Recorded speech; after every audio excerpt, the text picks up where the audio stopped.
நல்லா புரிஞ்சுக்கோங்க. உங்களுக்கு இருக்கிறது இந்த ஒரு வாழ்க்கை. இந்த ஒரு வாழ்க்கையில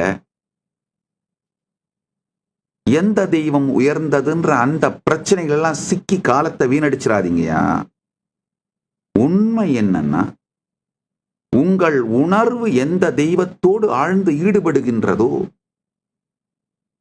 யாரை நினைத்தால் உயிர் மலர்ந்து உணர்வு பொங்கி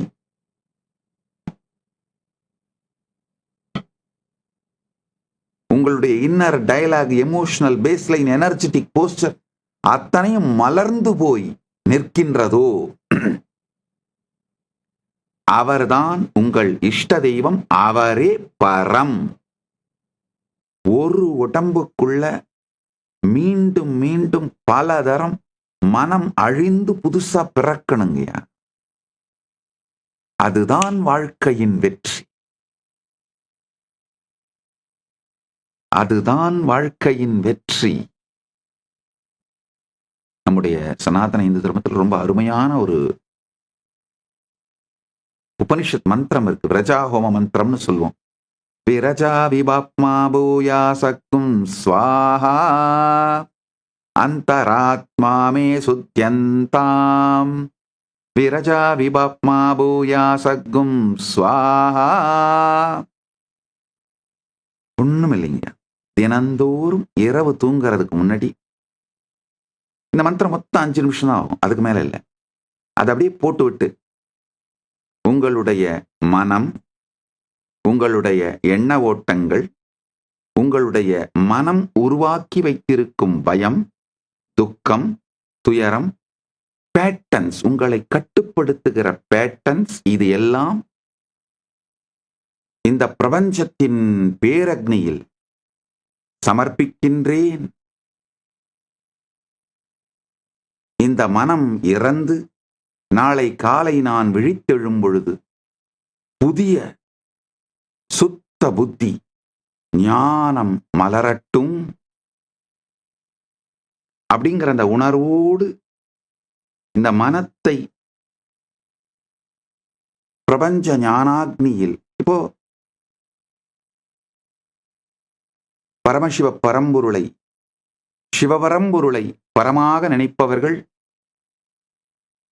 சிவாக்னியில சமர்ப்பியுங்க. இல்ல பரந்தாமனை பரம்பொருளாக நினைப்பவர்கள் பரந்தாமனுடைய அக்னி, விஷ்ணு ஸ்வரூபமாக இருக்கின்ற அக்னியிலே சமர்ப்பியுங்கள். இல்ல சக்தியை, அன்னையை பரம்பொருளாக நினைப்பவர்கள், தியானிப்பவர்கள் தேவி பரத்துவத்தில், தேவியினுடைய சக்தி எனர்ஜியில், சக்தி அக்னியில் சமர்ப்பியுங்கள். உங்களுக்கு யார் இஷ்ட தெய்வமோ அவர்களுடைய வடிவமாக இருக்கின்ற அந்த அக்னியிலே உங்களுடைய மனம், கட்டுரு மனப்பாங்கு அனைத்தையும் சமர்ப்பியுங்கள். இந்த சப்ஜெக்ட் வரும்பொழுதே இன்னொரு விஷயத்தையும் சொல்லிடுறேன். உங்கள் இஷ்ட தெய்வமே பரம். அதுதான் பரம சத்தியம்ங்கயா.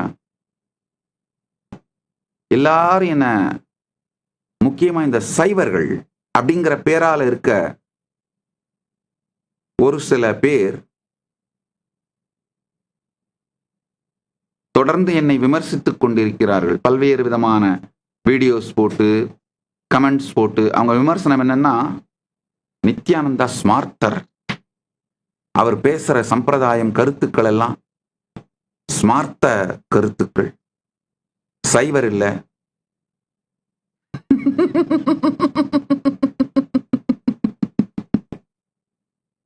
அப்பா, நீங்கெல்லாம் யாரும் எந்த சர்டிபிகேட்டும் கொடுக்க சொல்லி நான் கேட்கலப்பா. நான் என்னை ஏதாவது கிளைம் பண்ணிக்கிறேன்னா, நான் என்னை அதிகபட்சமா கிளைம் பண்ணிக்கிறது கோயில் பரதேசி. அண்ணாமலையார் கோயில், அண்ணாமலையாருடைய பிரசாதத்தை தின்னுட்டு அவருடைய திருநீரை பூசிக்கிட்டு கோயிலை சுத்தி சுத்தி வந்துட்டு இருந்த உடம்பாலையும் மனசாலையும் இப்போ உயிரால அவரையே சுத்தி சுத்தி வந்துட்டு இருக்கிற ஒரு கோயில் பரதேசிப்பா. அவ்வளவுதான்ப்பா, ஒரு கோயில் பண்டாரம்பா. நல்லா புரிஞ்சுக்குங்க. பெருமானே தரிசனம் தந்து அவரே எனக்கு அனுபூதி அருளி அவரே பரமாத்வைதம் தந்ததனால் எனக்கு சிவமே பரம். அதான் என்னுடைய அனுபூதி. ஆனா அவர் எனக்கு அனுபூதி கொடுத்து அவரே எனக்கு காட்டிய சத்தியம் என்னன்னா, எந்த தெய்வ வடிவத்தை பரம்பொருளின் வெளிப்பாடாக உணர்வாலே ஏற்றுக்கொண்டு ஸ்ரத்தையோடு அவர்கள் உபாசனை செய்தால், வழிபட்டால் அனைவருமே அந்த பரத்துவத்தை அடைகின்றார்கள். ஸ்ரத்தை தான் இங்க அடிப்படை தேவைங்கயா. யாரை வணங்குகிறீர்கள் என்பதை விட எந்த அளவுக்கு ஸ்ரத்தையோடு வணங்குகிறீர்கள். ஸ்ரத்தை அதுதான் உங்களுக்கு பரத்தை அளிக்கின்றது, பரமுக்தியை அளிக்கின்றது. அதனால பெருமான் எனக்கு தெளிவா காட்டினாரு, அவரே காட்டினார். இந்த இஷ்ட தெய்வ சத்தியம், இஷ்ட தெய்வம் பரம் என்பது சத்தியம். எந்தெந்த வழிகள் வழியாகவும் ஸ்ரத்தையோடு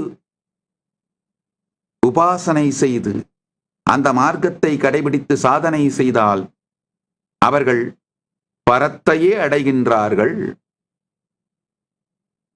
ஆனா நல்லா புரிஞ்சுக்கோங்க, உங்களுக்கு இருக்கிறது இந்த ஒரு வாழ்க்கை. இந்த ஒரு வாழ்க்கையில எந்த தெய்வம் உயர்ந்ததுன்ற அந்த பிரச்சனைகள் எல்லாம் சிக்கி காலத்தை வீணடிச்சிடாதீங்கயா. உண்மை என்னன்னா, உங்கள் உணர்வு எந்த தெய்வத்தோடு ஆழ்ந்து ஈடுபடுகின்றதோ, யாரை நினைத்தால் உயிர் மலர்ந்து உணர்வு பொங்கி